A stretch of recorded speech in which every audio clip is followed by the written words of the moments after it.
सच्चाई का आईना गांव शांतिपुर में एक लड़का रहता था, अजय। वो बहुत होशियार था, लेकिन एक बुरी आदत उसकी तरक्की में रुकावट बन रही थी, झूठ बोलना।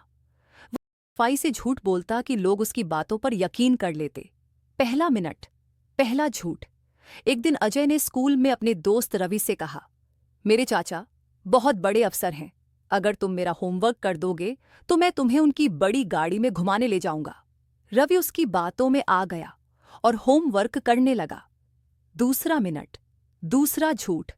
अगले दिन अजय ने गांव के बुजुर्ग पंडित हरिप्रसाद से कहा, पंडित जी, मेरी माँ ने कहा है कि आज पूजा के लिए आपको मेरे घर बुलाना है। पंडित जी आए, लेकिन घर पर कोई पूजा नहीं थी। माँ ने आश्चर्य से पूछा, पंडित जी, आप यहाँ क्यों आए? पंडित जी बोले, अजय ने बुलाया था। माँ नाराज हो गई, लेकिन अजय हंसते हुए बोला, बस ऐसे ही मजाक कर रहा था।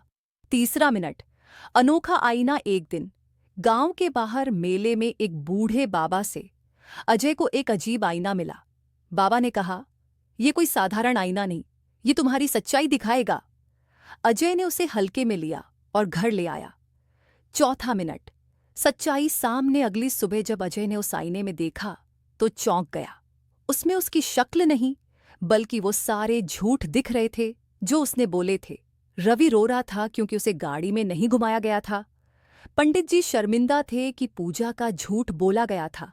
गांव के लोग उसे झूठा कह रहे थे।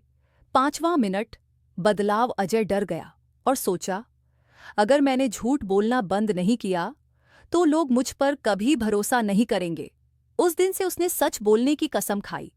कुछ दिनों बाद जब उसने फिर आईने में देखा तो इस बार उसमें उसकी सच्ची मुस्कान झलक रही थी। सबक, झूठ से भले ही कुछ समय के लिए फायदा हो, लेकिन सच्चाई हमेशा इंसान का असली चेहरा दिखा देती है।